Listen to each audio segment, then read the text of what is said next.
Hoy a la distancia, cuando estamos encontrándonos con los 15 años de Radio Libertadores, hemos convocado porque cuando prácticamente la radio estaba comenzando su vida en la comunicación, apenas un año tenía, hubo un hecho trascendente en el que tuvo mucho que ver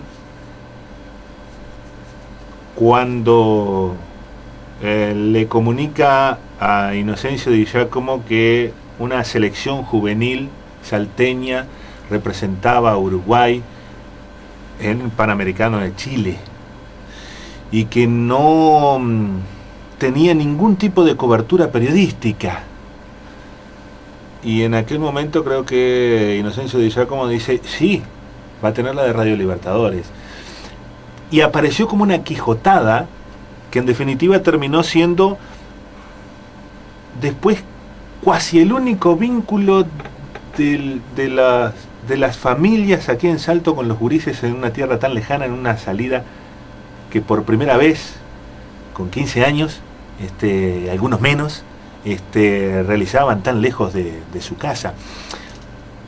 ¿Qué recuerdos surgen de aquella época, de ese instante en que Radio Libertadores fue el único vínculo de comunicación a tantos kilómetros de distancia? Sí, buenas tardes, Maral, ¿cómo estás?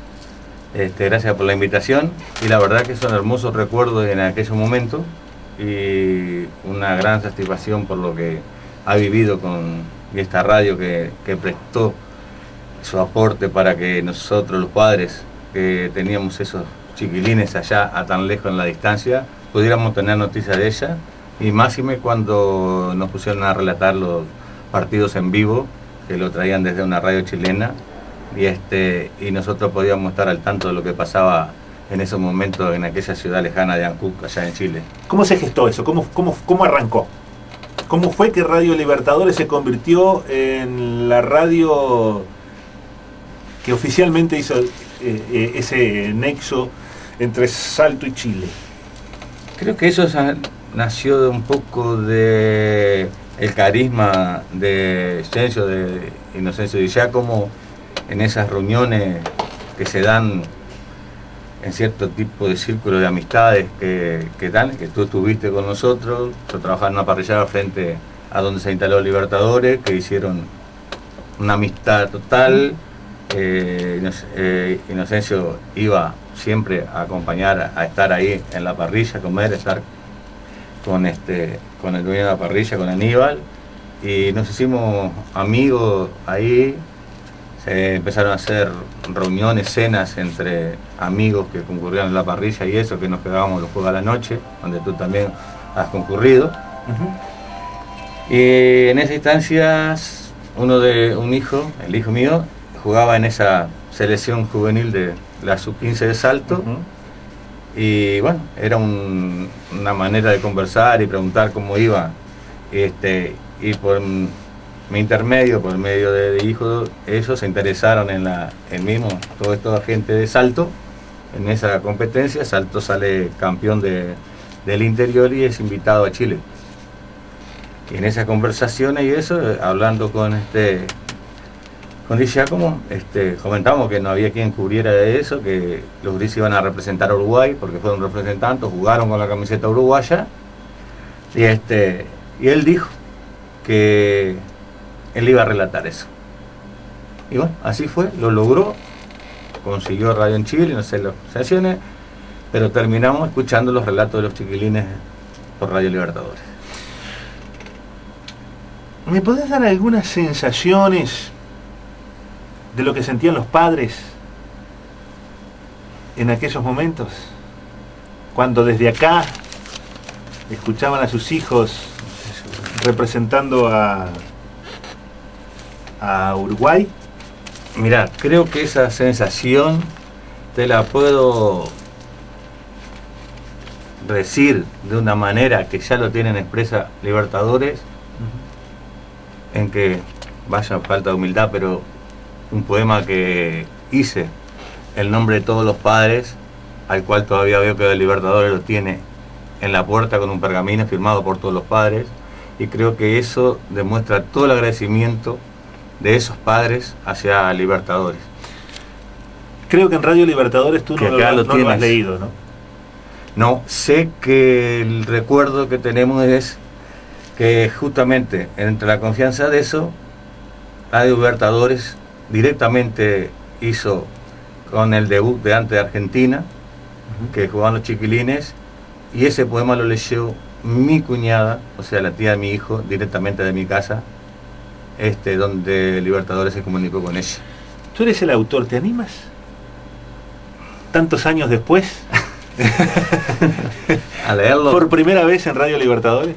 Sí, no lo quise leer en su momento allá, lo escribí. Encantado de verlo siempre que vengo a Libertadores. Y bueno, ¿tú quieres que lo lea? Es un agradecimiento a la 1020, se dice. ¿Por qué no podemos escuchar por primera vez, después de tantos años? Estamos hablando del año 1998, estamos en el 2012, y nunca leíste tu propio poema en la radio. Es cierto. Bueno, el título dice A la 1020. Tú sabes que la 1020 es Radio Libertadores. Muy bien. Bueno, a la 1020. Hay cosas que no se pagan ni con oro ni dinero. Ni tampoco ser primero significa ser mejor. Pero siempre se valora lo que se hace con amor. A Radio Libertadores es nuestro agradecimiento sobre todos los momentos que nos hizo compartir, logrando que la distancia no se hiciera así sentir. Quienes hicieron posible efectuar la transmisión, que nos llena de emoción, logrando vibrar a salto, han marcado un gran camino, lo hicieron sin sobresalto. Al equipo deportivo de la radio del 1020, ténganlo siempre presente. Los padres, al escuchar la sub-15 en sus relatos, no lo vamos a olvidar. Es increíble que hayan pasado tantos años y que no lo había podido leer en la radio.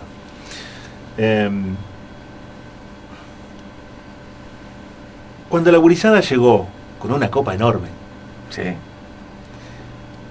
llegó en un horario No muy habitual. raro, muy extraño, muy difícil para que los salteños pudieran tributarle el homenaje a los gurises, ¿no? Exacto. Pero sí, igualmente le han rendido un gran tributo a los muchachos cuando llegaron. Acá tengo un recuerdo. De esa caravana. Que eran las 7 de la mañana. Ajá. Y dentro de eso está en la cabina de Radio En la cabina de Radio Libertadores. Libertadores. Porque Porque está la muchacha... Rosalino con sus muchachos, que era el director técnico en ese momento. Y los primeros, o sea, esa selección vino enseguida a Radio Libertadores para agradecer eso. Antes de llegar a sus propias casas, los gurises estuvieron acá en la radio, ¿no? Miguel, hoy en día esos muchachos andan casi unos 30, unos Sí. 30 años.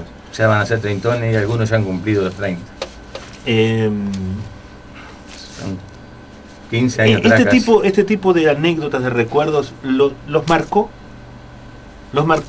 no solamente como deportistas, sino como estos viajes, esta experiencia. Eso a lo largo del tiempo, no te digo que tenga una amistad total, pero se siguen viendo, se siguen encontrando. Es una lástima que no se haya podido hacer una reunión desde por el momento para juntar a todos esos chiquilines, que ya es hoy por hoy. Miguel, muchas gracias. No, gracias a ustedes, el agradecido por estar acá y por volver a tener esos recuerdos que, vaya, lo teníamos guardado.